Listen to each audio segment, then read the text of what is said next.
প্রিয় দর্শক, সমকালীন বিভিন্ন বিষয় নিয়ে প্রথম আলোর নিয়মিত আয়োজন বার্তাকক্ষে সবাইকে স্বাগত জানাচ্ছি। সঙ্গে আছি আমি বায়েজিদ আহমেদ। আজ আমাদের আলোচনার বিষয় কিসের ভয়ে কমছে সাংস্কৃতিক কর্মকাণ্ড। আর এই বিষয়ে আলোচনার জন্য আমাদের স্টুডিওতে আমন্ত্রিত হয়ে এসেছেন বিশিষ্ট কলামিস্ট ও রাজনৈতিক বিশ্লেষক আলতাফ পারভেজ। আলতাফ পারভেজ, আপনাকে স্বাগত জানাচ্ছি। শুভ নববর্ষ। কেমন আছেন?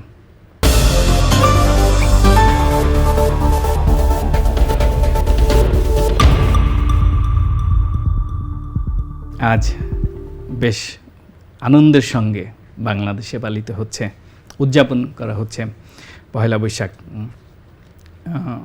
আজ সকালে যখন ছায়ানটের প্রথম প্রোগ্রাম হয়, তখন প্রোগ্রাম শেষে ছায়ানটের সভাপতি ডাক্তার সারোয়ার আলী, রমনা বটমূলের যে প্রোগ্রাম, সেখানে তিনি বলছিলেন যে সবাই যেন নির্ভয়ে গাইতে পারে, যেন সংস্কৃতির সব প্রকাশ নির্বিঘ্ন হয়, বাঙালি যেন শঙ্কামুক্ত জীবনযাপন করে। কেন তিনি শঙ্কামুক্তের কথা বলেছেন? কিসের ভয়? আসলে গত 2 বছর বা তারও আগে থেকেও, কিন্তু বিশেষভাবে গত 2 বছর যে বাঙালি বা বাংলা সংস্কৃতি কেন্দ্রিক বা আমাদের দেশের সংস্কৃতি, এর ভিতর যদি খেলাধুলাও রাখেন ইত্যাদি কেন্দ্রিক বিভিন্ন অনুষ্ঠান আয়োজনের পথে অনেকগুলো বাধা ঘটেছে, অনেকগুলো বন্ধ হয়েছে, আক্রান্ত হয়েছে সাংস্কৃতিক প্রতিষ্ঠানগুলো। সারোয়ার আলী সাহেবের কথা বললেন, ছায়ানটই তো পুড়িয়ে দেওয়া হয়েছে। ছায়ানট একটা সঙ্গীত শিক্ষালয়, ওখানে একটা স্কুলও আছে, তো সেটা যখন পুড়িয়ে দেওয়া হয়, ফলে একটা ভয়ের ভীতির আবহ তো আছেই। আমাদের এখানে গত 2 বছরে মেয়েদের অনেক খেলাধুলা আয়োজনে বাধা এসেছে, অনেক গানের অনুষ্ঠানে বাধা এসেছিল। এইসব কারণে হয়তো উনি এটা বলেছেন, আমি ধারণা করি আর কি, যে একটা সাংস্কৃতিক অনুষ্ঠানে গ্রাম থেকে শুরু করে শহর পর্যন্ত সব জায়গায় একটা শঙ্কা কাজ করেছিল গত 2 বছর। গত বছর 18ই ডিসেম্বর প্রথম আলো এবং ডেইলি স্টারে যখন মবের মাধ্যমে হামলা করা হয়, ওই রাতেই কিন্তু ছায়ানটে হামলা করা হয়। ঠিক আছে, তো একটা ট্রমা কিন্তু রয়েই গেছে। সেখান থেকে হয়তো স্যার বোধহয় এই কথা বলেছেন। সেখান থেকে, এবং গত 2-3 বছরের যে অভিজ্ঞতা সারা দেশে, সংস্কৃতি তো বাংলাদেশে বা বাংলা সংস্কৃতি তো শুধু ঢাকা কেন্দ্রিক নয়, সারা দেশেই গ্রামে গঞ্জে বিভিন্ন অনুষ্ঠান হতো আগে, গানের অনুষ্ঠান, যাত্রা, নাটক ইত্যাদি হতো, খেলাধুলার আয়োজন, লোকজ খেলাধুলার অনুষ্ঠান, সেগুলা কিন্তু এখন অনেক, মানে গত 20-25 মাসে অনেক কমেছে বলা যায়। জি, আমি আরেকটু পড়ে শুনে স্যার কি বলেছেন আজকে। ডাক্তার সারোয়ার আলী, উনি ছায়ানটের সভাপতি, তিনি বলেছেন যে অপশক্তি আবহমান বাংলার গানকে তার সমৃদ্ধ উত্তরাধিকার থেকে শিকড় বিচ্ছিন্ন করতে উদ্যত। না, এটা ঠিক, তবে এবারের পহেলা বৈশাখে আমরা দেখছি যে মানুষ কিন্তু আগের ভীতি থেকে বেরিয়ে শঙ্কামুক্ত চিত্তে বেশ স্বতঃস্ফূর্তভাবে এবারের পহেলা বৈশাখ পালিত হলো, নতুন বছর বরণ করা হলো, মানুষ বেড়াতে বেরিয়েছে, বিভিন্ন অনুষ্ঠানে গিয়েছে, অনুষ্ঠান আয়োজনের সংখ্যা অনেক বেড়েছে, যেটা কিন্তু 2024-25-এ আমরা দেখিনি।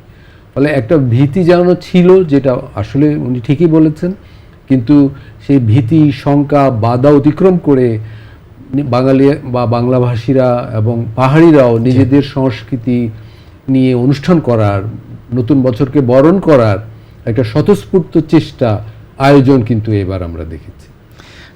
আজকে আমাদের প্রথম আলোতে, আপনি দেখেছেন কিনা, প্রিন্টে একটা রিপোর্ট এসেছে, অনলাইনেও এসেছে, সেটা একটা বড় আকারে ডিটেইল একটা স্টোরি। হেডলাইন হচ্ছে সংকুচিত হচ্ছে লোকসংস্কৃতির চর্চা, লোকগান ও লোকনাট্য। ঠিক আছে, সামাজিক চাপ, ভয়, প্রশাসনিক জটিলতা, বিভিন্ন গোষ্ঠীর আপত্তি, কিছু ক্ষেত্রে ধর্মীয় সংবেদনশীলতা অগ্রাহ্য করায় সমস্যার জন্ম দিচ্ছে। আমাদের এই স্টোরির মধ্যে আমাদের সহকর্মী তিনি যেই তথ্য দিয়েছেন, আমি একটু আপনাকে পড়ে শোনাই। পুলিশের হিসাব অনুযায়ী গত 15 মাসে এ ধরনের 135টি ঘটনার তথ্য পাওয়া গেছে।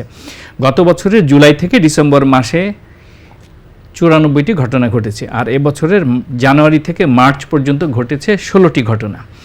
আর গত 15 মাসে শুধু তৌহিদি জনতার ব্যানারে অন্তত 11টি সাংস্কৃতিক আয়োজনে বাধা দেওয়া হয়েছে। ধর্মীয় কটূক্তির অভিযোগ এনে বাধার মুখে পড়েছে 36টি আয়োজন।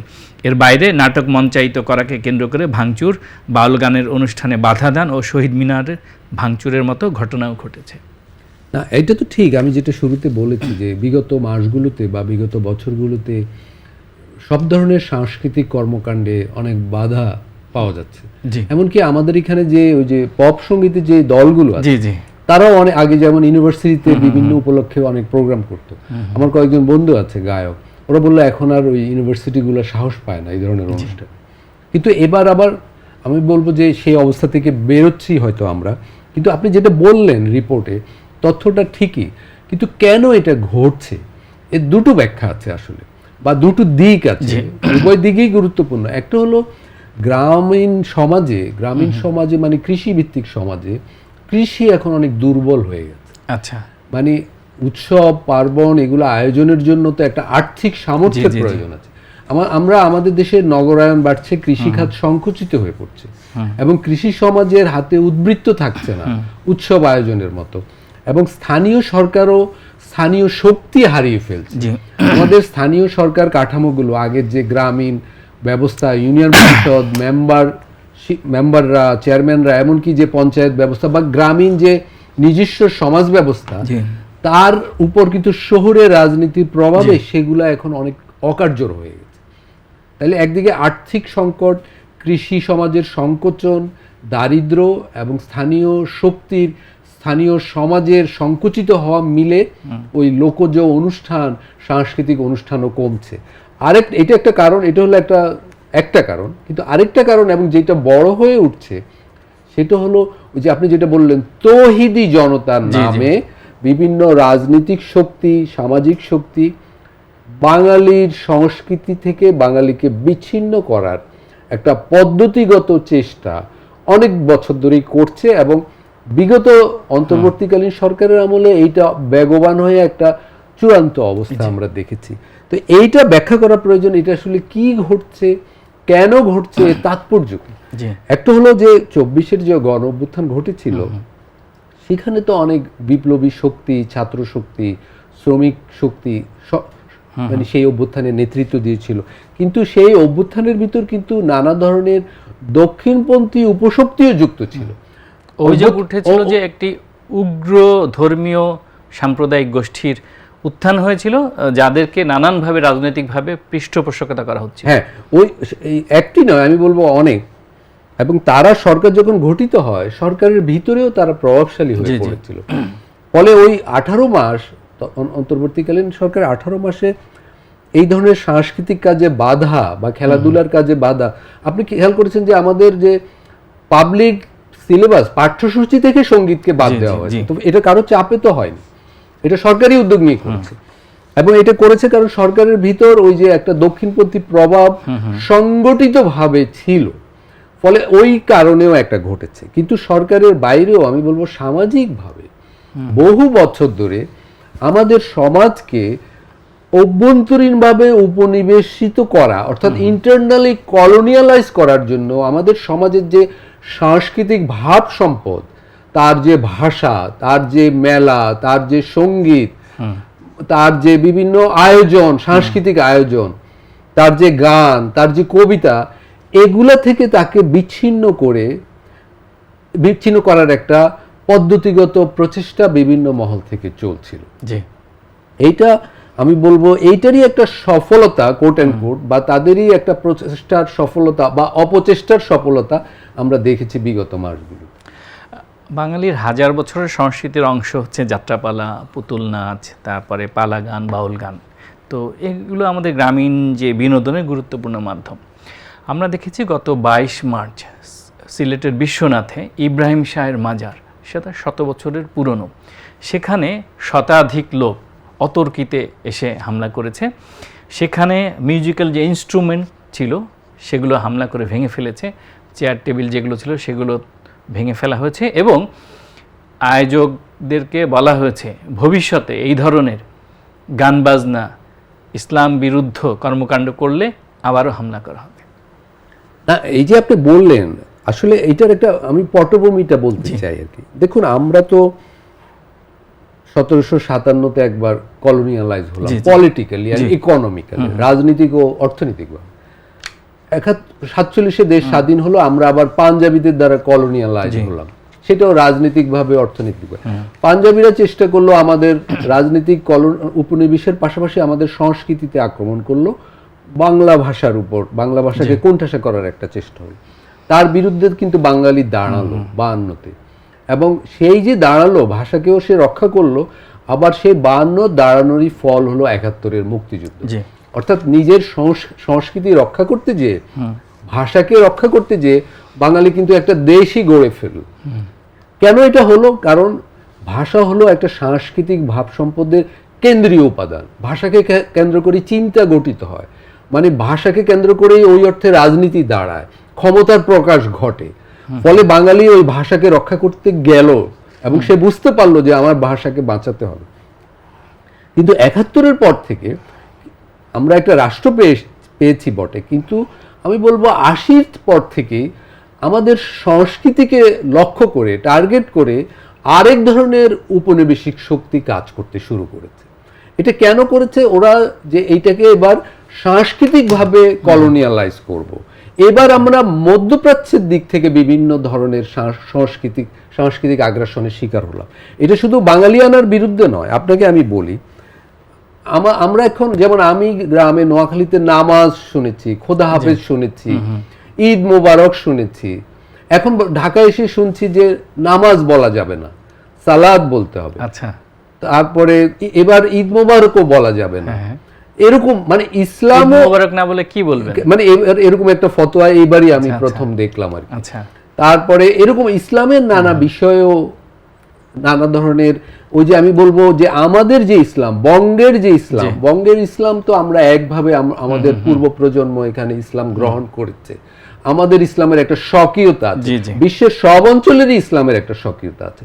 কিন্তু এখন ওই যে যারা নতুন সংস্কৃতি নিয়ে এসেছে আমাদেরকে নিজেদের সংস্কৃতি থেকে বিচ্যুত করার জন্য, তারা শুধু আমার বাঙালিয়ানায় আঘাত করছে না, তারা আমার ধর্মীয় মূল্যবোধও বদল করতে দিতে চাচ্ছে। কিন্তু দেখুন এটা কিরকম একটা অযৌক্তিক ব্যবস্থা। আমি অন্যভাবে একটা বলি, এখানে যে ধর্মকে ব্যবহার করা হয় এবং প্রশ্ন উঠানো হয়েছে যে আমরা কি বাঙালি না মুসলিম না হিন্দু, কিন্তু একই সাথে তো এগুলো হওয়া সম্ভব। এবং আমার যে 1000 বছরের সাংস্কৃতিক শিকড়, সেটা থেকে তো আমাদেরকে উৎপাটন করা যাবে না। এবং এটা অস্বাভাবিক একটা প্রচেষ্টা, দুর্বিসন্ধমূলক প্রচেষ্টাও বলবো। আপনি মনে করেন আপনি জার্মানি গেলেন, জার্মানির কেউ খ্রিস্টান, কেউ অন্য ধর্মাবলম্বী, নানা ধর্মের মানুষ তো জার্মানিতে আছে। আপনি যখন তাকে জিজ্ঞেস করবেন তুমি কে, তখন সে বলবে আমি একজন জার্মান। আচ্ছা, তাই তো? সে তার জাতিগত পরিচয় বলবে, তার তো ধর্ম আছে। এই জাতিগত পরিচয় দিতে যে সে তো আর ধর্ম থেকে বিচ্যুত হচ্ছে না। কিন্তু আমাকে চাপিয়ে দেওয়া হচ্ছে যে তুমি তোমার জাতিগত পরিচয় ভুলে যাও, তুমি এটা কিন্তু ঠিক নয়, এটা ধর্মসম্মত নয়। এই ধরনের অজুহাত, তৌহিদি জনতার কথা যে আপনি বললেন, তারা এই ধরনের সাংস্কৃতিক কর্মকাণ্ডের বিরুদ্ধে ভয়ভীতি দেখিয়েছে দুটো অজুহাতে। একটা হলো এটা ধর্মীয় অনুভূতির বিপক্ষে, আরেকটা হলো এগুলো অশ্লীল। অশ্লীলতার মানে কি সেই ব্যাখ্যাও তারাই দেয়, মানে সেই বাদী সেই বিচারক, আর ধর্মীয় অনুভূতির ব্যাখ্যাও তারা দেয়। কিন্তু দেখুন এই যে ইসলামের কিন্তু এই যে হাদিস সংকলক, তাদের বড় অংশ, বিখ্যাত হাদিস সংকলক যারা, তারা সবাই মধ্য এশিয়ার। সেখানে এই কয়েকদিন আগে নওরোজ, মধ্য এশিয়ার প্রতিটি ইসলামী দেশে, মুসলিম প্রধান দেশে, উজবেকিস্তান, তাজিকিস্তান, ইভেন আফগানিস্তান পর্যন্ত, আফগানিস্তান নওরোজ তো খুব উৎসবের সঙ্গে পালিত হয়। তো তারা তো একই সাথে মুসলিম, একই সাথে নওরোজ তাদের জাতিগত সংস্কৃতি, তারা কিন্তু সেটিকে বিসর্জন দিচ্ছে না। কেন বিসর্জন দিবে? সে তার শিকড় হারাতে চায় না। আমাদের তাহলে বাঙালি সংস্কৃতি থেকে শিকড় উৎপাটনের চেষ্টা কেন করা হচ্ছে? কারণ একটা জাতিকে যখন আপনি তার সাংস্কৃতিক পাটাতন থেকে উচ্ছেদ করতে পারবেন, তখনই তাকে দেউলিয়া করে দিতে পারবেন। তখনই তাকে রাজনৈতিক ক্ষমতায়নের জায়গা থেকে বিচ্ছিন্ন করে দেবে। তার রাজনৈতিক গঠন, তার যে রাষ্ট্রনৈতিক গঠন, সেখান থেকে, সেই চেষ্টা থেকে তাকে বিচ্যুত করতে পারবেন। ফলে এইটা খুব পরিকল্পিত যে বাংলাদেশের মানুষকে তার 1000 বছরের সাংস্কৃতিক ঐতিহ্য থেকে বিচ্ছিন্ন করার জন্য ধর্ম বা অশ্লীলতা ইত্যাদি অভিযোগ এনে সেই কাজ করে যাওয়া হচ্ছে পদ্ধতিগতভাবে। সেটা গ্রামেও হচ্ছে, শহরে হচ্ছে, এবং সেটা অনেকটা সফলও।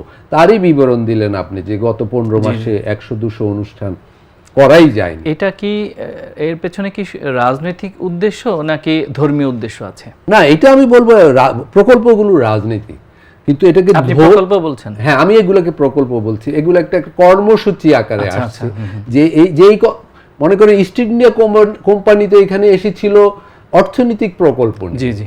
পরবর্তীতে ওরা ওদের অর্থনৈতিক প্রকল্পকে রাজনৈতিক প্রকল্পে পরিণত করেছে। তা আমরা যেমন এই প্রকল্পের পেছনে কারা? আমি বলছি, পশ্চিম পাকিস্তানের শাসকরা এখানে বাংলা ভাষা নিয়ে, বাংলা ভাষার জায়গায় উর্দুকে যে রাষ্ট্রভাষা করতে চেয়েছিল, সেটা তো একটা সাংস্কৃতিক প্রকল্প ছিল, যে একটা উর্দুর হেজিমনি আমরা কায়েম করব।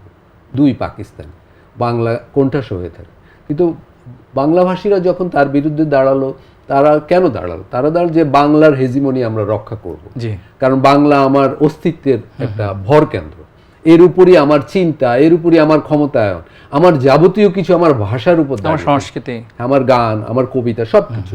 বাঙালির বৈশ্বিক পরিচয় তো বাংলার উপর দাঁড়িয়ে। তো ফলে ন্যায্য তো সে 1952 সালে ওই প্রোটেস্টটা করেছে, এবং তারপর একটা রাষ্ট্র পেয়ে গেছে। কিন্তু এরপরেও ওই নানা দিক থেকে আমাদের ওই ইন্টারনাল কলোনিয়ালাইজেশনের চেষ্টাটা চালু আছে। আচ্ছা, তারই একটা অভিপ্রকাশ হলো এই যে বাঙালির সংস্কৃতির বিরুদ্ধে দাঁড়ানো, বাধা বন্ধ করার চেষ্টা, এবং তাদেরই সফলতা। এবং এইটা আমি বলবো অন্তর্বর্তীকালীন সরকারের আমলে যেটা দেখলাম, যে এই ধরনের যারা কর্মসূচি নিয়ে এগোচ্ছিল, আমাদের প্রশাসনেও তাদের একটা দৃঢ় ভিত্তি তৈরি হয়ে গেছে, সাপোর্ট ছিল। আপনি দেখেছেন যে গত অন্তর্বর্তী সরকারের সময়, বিশেষ করে 5 আগস্টের পরবর্তী, বাংলাদেশের বিভিন্ন শিক্ষা প্রতিষ্ঠানে, ঢাকা ইউনিভার্সিটি তো বটেই, দেশব্যাপী সন্ধ্যার পরে বা বিকেলে যে সমস্ত প্রোগ্রাম হতো, ইসলামিক প্রোগ্রাম হতো, ইসলামিক কালচারের নাম দিয়ে সাংস্কৃতিক প্রোগ্রাম হতো। সেখানে গজল থেকে শুরু করে, হামনাথ থেকে শুরু করে, কোরআন তেলাওয়াত থেকে শুরু করে বিভিন্ন প্রোগ্রাম হতো। আমরা এরপরে দেখেছি যে তৌহিদি জনতার ব্যানারে বিভিন্ন জায়গায় মাজার, তারপরে হচ্ছে যেখানে বাউল গান হতো সেখানে আবার হামলাও করা হতো। তো যেই মানুষ ইসলাম চর্চা করে, সেই মানুষ কিভাবে একজন কবরে শুয়ে আছেন যে ব্যক্তি, তাকে ওখান থেকে তুলে পুড়িয়ে মেরে ফেলে? না, দেখুন, এই মনস্তাত্ত্বিক ব্যাখ্যা কি? এগুলোর সাথে আমি ধর্মের সম্পর্ক আছে বলে মনে করি না। কোনো ধর্মই এই ধরনের মানে বর্বরতা, কেন বললাম যে যারা বাধা দিচ্ছেন, ধরেন বাউল গানের প্রোগ্রামে অথবা মাজারে গিয়ে, তারা বলছেন এই কর্মকাণ্ড অনইসলামিক, এটা ইসলাম বিরোধী, তার মানে তারা ইসলামকে ওন করেন না, ইসলামকে তারা ব্যবহার করছে আমি বলবো। দেখুন, আমাদের এখানে 1946-এ যে দাঙ্গা হয়, জি, কলকাতা রায়ট বা নোয়াখালী দাঙ্গার সহিংসতার কথা যদি, এই রায়টকারীরা ধর্মের নামে অচেনা মানুষদেরও মেরেছে। অর্থাৎ একটা গ্রামে যারা হামলা করতে এসেছিল, গ্রামের মানুষ তাদের চিনতো না, আবার যারা হামলা করছে ওই গ্রামের মানুষকে তারাও চিনতো না, কিন্তু ধর্মের নামে এই ধরনের ঘটনাগুলো ঘটেছে। আমার মনে হয় না দুনিয়ার কোথাও আপনি পাবেন যে ধর্ম এই ধরনের বর্বরতা, যেটা 46-এ 47-এ আমাদের বাংলায় হয়েছে, এটার কোনো মানে ন্যায্যতা কোনো ধর্ম দেয়। এখনো এই যেগুলো আমি বলছি, সাংস্কৃতিক কর্মসূচিগুলো বন্ধ করার চেষ্টা, সেইটাও ধর্মকে ব্যবহার করে করার চেষ্টা করা হয়েছিল। কিরকম আমি বলি, দেখুন, এই যে পয়লা বৈশাখ, এইটা তো কোনো বিশেষ ধর্মের নববর্ষ নয়, এটা তো এখানকার জনপদের একটা কৃষি সংশ্লিষ্ট সাল, ফসলি সন ছিল।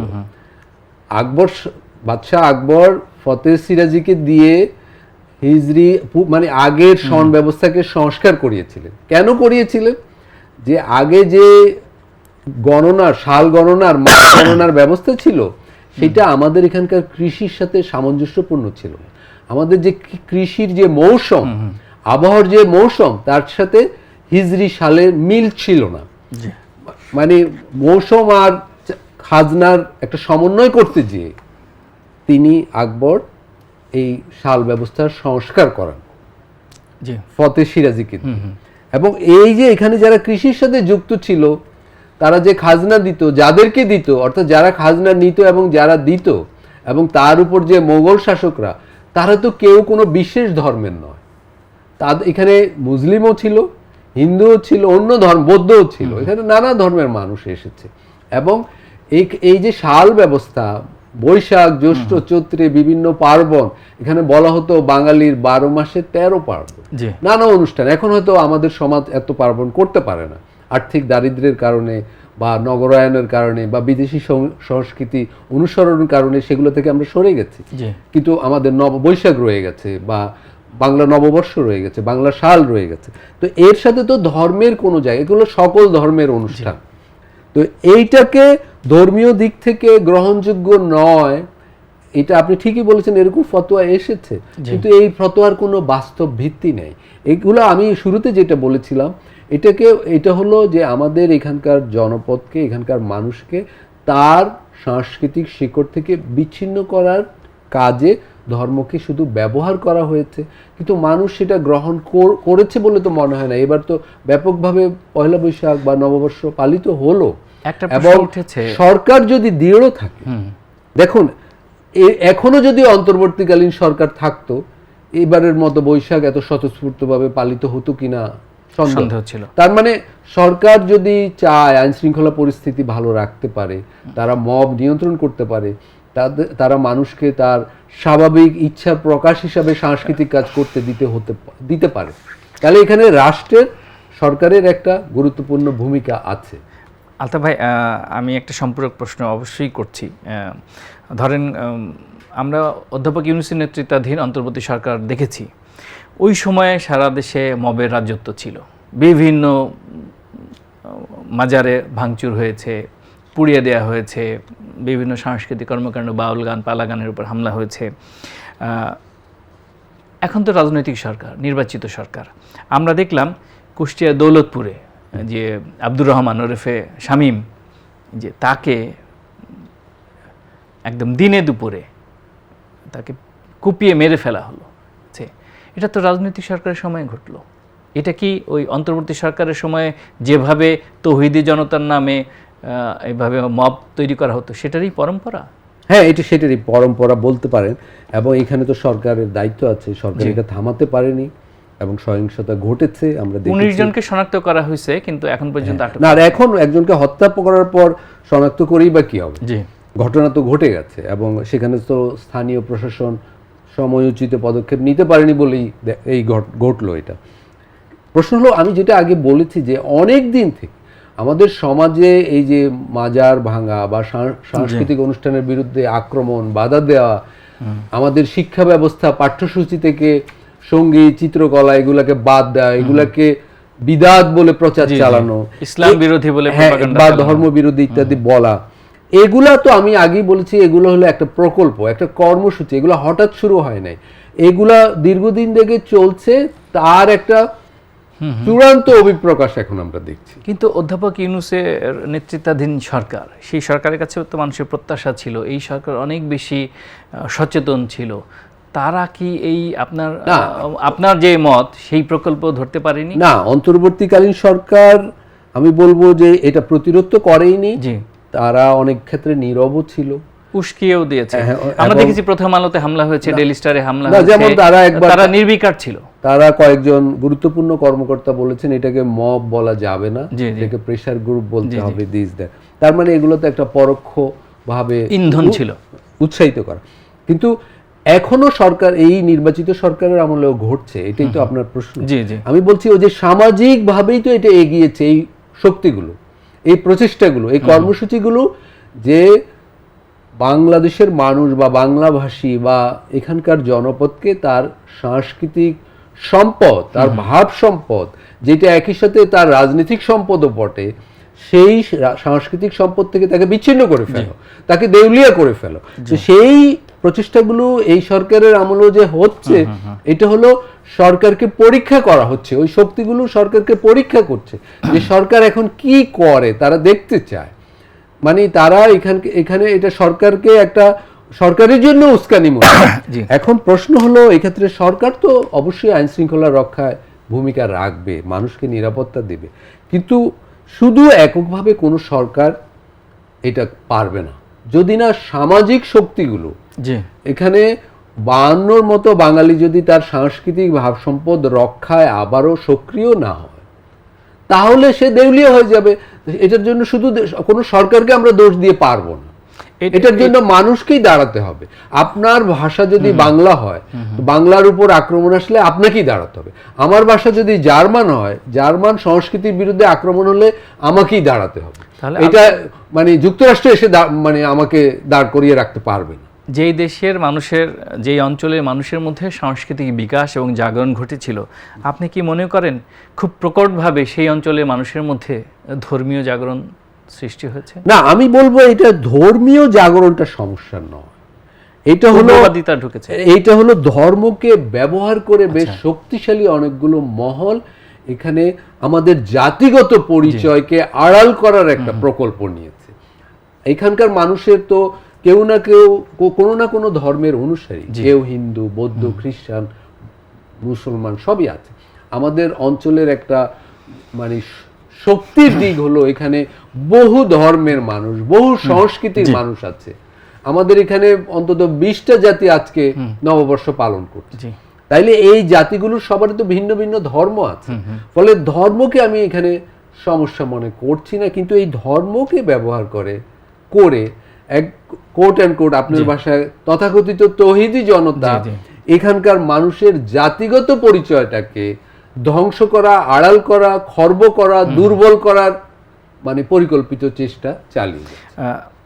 এই যে তৌহিদি জনতা তথাকথিত, ঠিক আছে, তাদের প্রেশারের কারণেই কি সারা দেশে একসময় যে ধরেন জারি, সারি, ভাটিয়ালি, ভাওয়াইয়া, মুর্শিদি, মারফতি, বাউল, গম্ভীরা, কীর্তন, ঘাটু, ঝুমুর, বোলান, আলকাপ, লেটো, গাজন, বারমাসি, ধামালি, পটুয়া, সাপুড়ে, খেমটা, এই ধরনের যে সংস্কৃতি ছিল সেগুলো ধীরে ধীরে কমছে, এটা বাংলাপিডিয়া বলছে।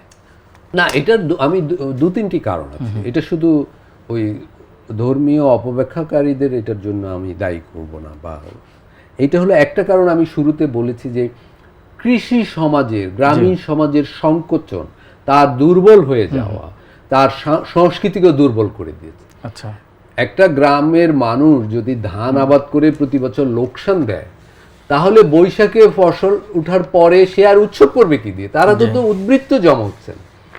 দ্বিতীয়ত হলো শহরের আগ্রাসনেও গ্রামীণ সমাজ সংকুচিত হয়ে গেছে। শহুরে আগ্রাসন বলতে আমি বুঝাচ্ছি শহুরের সংস্কৃতিরও আগ্রাসন, আবার একটা পশ্চিমা কর্পোরেট সংস্কৃতিরও আগ্রাসন চলছে আমাদের এখানে, মানে ইউরোপ আমেরিকার সঙ্গে। ফলে সেইটাও আমাদের গ্রামকে পাল্টে দিচ্ছে, মানে গ্রামীণ লোকজ সংস্কৃতিকেও পাল্টে দিচ্ছে।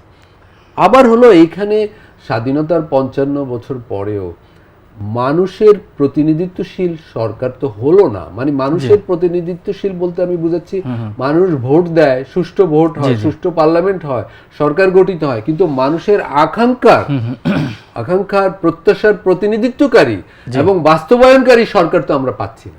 ফলে গ্রামীণ সমাজ সাংস্কৃতিকভাবে এরকম সবকিছু মিলেই দুর্বল হয়ে গেছে। একটু ছোট করে যদি জানতে চাই যে ধরেন মানিকগঞ্জকে বলা হয় বাংলাদেশের লোকজ সংস্কৃতির চারণভূমি, ঠিক আছে। আপনি জানেন যে সম্প্রতি ধর্ম অবমাননা এবং কটূক্তির অভিযোগের মামলায় গ্রেপ্তার হওয়া প্রখ্যাত বাউল শিল্পী আবুল সরকার 6 মাসের কারাবাস থাকার পরে উনি অন্তর্বর্তীকালীন জামিন পেয়েছেন। তো মানিকগঞ্জে যে উর্বর ভূমি সংস্কৃতির জন্য, সেই জায়গাটায় সম্প্রতি বিভিন্ন গণমাধ্যমে এসেছে যে ভাটা পড়েছে। ওই এলাকার মানুষ, ওই এলাকার বাউলরা আর আগের মতো তারা গান বাজনার সঙ্গে জড়িত হতে চান না, কারণ এই যে তৌহিদি জনতার নামে তারপর নানান ধরনের প্রেশার গ্রুপ নানানভাবে তাদের উপর হামলা করছে, মাজারে হামলা করছে, তারপরে তাদের আস্তানায় গিয়ে হামলা করছে, থ্রেট দিচ্ছে, তারা ইনসিকিউর ফিল করছে। তো এরকম কি মনে হচ্ছে যে আস্তে আস্তে একটা ভয়ের পরিবেশ তৈরি হচ্ছে, আমাদের সংস্কৃতির যে মাত্রাটা সেটা কমে যাচ্ছে? দেখুন, এটা তো শুধু আমি বলবো মানিকগঞ্জের ঘটনা নয়, পুরো সারা দেশে এগুলো হচ্ছে। মানিকগঞ্জে আপনি কেন যাবেন? আপনি ঢাকাতেই দেখুন, ঢাকায় সরকারিভাবে যখন সিদ্ধান্ত নেওয়া হলো যে আমাদের প্রাথমিকের পাঠ্যসূচিতে সঙ্গীত থাকবে না, এটা তো দেশের রাজধানীতে সবার সামনেই ঘটলো। তো রাজধানীর নাগরিক সমাজ কি এটার বিরুদ্ধে শক্তভাবে দাঁড়িয়েছিল? আপনি যদি আজকে সঙ্গীত বন্ধ করলেন, পরে খেলাধুলা বন্ধ করবেন, পরে চিত্রকলা বন্ধ করবেন, তা আপনার সুকুমার ভিত্তি মানবিক বিকাশের যে চর্চাগুলো, আপনার যে সংস্কৃতির চর্চাগুলো সবই যদি বন্ধ করে দেন, তখনই আপনি রাজনীতিকভাবে, রাষ্ট্রনৈতিকভাবে একটা দেশ আকারে, জনপদ আকারে, জাতি আকারে আপনার ঘটনে আপনি দুর্বল হয়ে যাবেন। সেটাই আমি বলছি। আপনি মানিকগঞ্জের কথা বললেন, এই যে সর্বশেষ মাজারে হামলা তো হলো কুষ্টিয়া। জি। তো কুষ্টিয়া তো লালন শাহের জায়গা, হ্যাঁ, কুষ্টিয়া তো নদিয়ার অংশ ছিল। এই পুরো অঞ্চলটাই তো পুরো বাংলা সংস্কৃতির একটা ভর কেন্দ্র বলা যায়, সমৃদ্ধ জায়গা। তো সেখানে নির্বিঘ্নে এটা হতে পারলো। তার মানে প্রশাসনিক ব্যর্থতার কথা তো আমরা সবাই বলছি, কিন্তু এই যে সমাজ কোথায়, আমাদের সামাজিক শক্তিটা কোথায়, আমাদের সোশ্যাল ক্যাপিটাল কোথায়, সেই দিকে আমাদের ফিরে তাকানো দরকার। সমাজ যদি না দাঁড়ায়, দেখুন 52 ভাষা আন্দোলন তো সামাজিক শক্তিগুলো করেছে। এই সামাজিক শক্তিগুলোর উত্থান যদি না ঘটে, তাহলে কিন্তু বাঙালি তার সংস্কৃতি বাঁচাতে পারবে। জি, অসংখ্য ধন্যবাদ। নিশ্চয়ই আমরা ভবিষ্যতে এই ধরনের বিষয় নিয়ে আরও আলাপ করব। আমাদের সংস্কৃতি বেঁচে থাক। ভয়ের কারণে যারা গান বাজনা ছেড়ে দিচ্ছেন, বাউল শিল্পীরা, লোকজ শিল্পীরা, তারা নিশ্চয়ই আবার তাদের চিরায়ত পেশায় ফিরে আসবেন। আমাদের যে হাজার বছরের লোকজ সংস্কৃতি, ঐতিহ্যবাহী সংস্কৃতি, সেই সংস্কৃতির আবারও উন্মেষ ঘটবে, বিকাশ ঘটবে। নিশ্চয়ই এই ভয়ের পরিবেশ কেটে যাবে। আজকে বেশ আনন্দের সঙ্গে, বেশ ঐতিহ্যের সঙ্গে রাষ্ট্রীয়ভাবে উদযাপন করা হচ্ছে পয়লা বৈশাখ। আশা করি এই আমেজ ছড়িয়ে যাবে সারা বিশ্বে বাংলা ভাষাভাষী মানুষের কাছে, এবং এর যে শাশ্বত রূপ, চিরায়ত বাংলার রূপ, সেটি তার আপন যে বল শক্তিতে বলিয়ান হবে। তো চমৎকারভাবে বিশ্লেষণ করার জন্য এবং আমাদেরকে সময় দেওয়ার জন্য আলতাফ পারভেজ আপনাকে অসংখ্য ধন্যবাদ। প্রিয় দর্শক, কথা বলছিলাম কলামিস্ট ও রাজনৈতিক বিশ্লেষক আলতাফ পারভেজের সঙ্গে। আমরা আলাপ করছিলাম কিসের ভয়ে কমছে সাংস্কৃতিক কর্মকাণ্ড। এই অনুষ্ঠানটি যারা দেখতে পাননি তারা দেখতে পাবেন প্রথম আলো ফেসবুক পেজ, ইউটিউব চ্যানেল এবং প্রথমআলো.com-এ। আজ যারা সঙ্গে ছিলেন তাদের প্রতি ভীষণ কৃতজ্ঞতা। আগামীকাল অন্য কোনো বিষয়, অন্য কোনো সহকর্মীকে নিয়ে হাজির হব। ততক্ষণ সবাই ভালো থাকুন, নিরাপদে থাকুন, আর প্রথম আলোর সঙ্গেই থাকুন।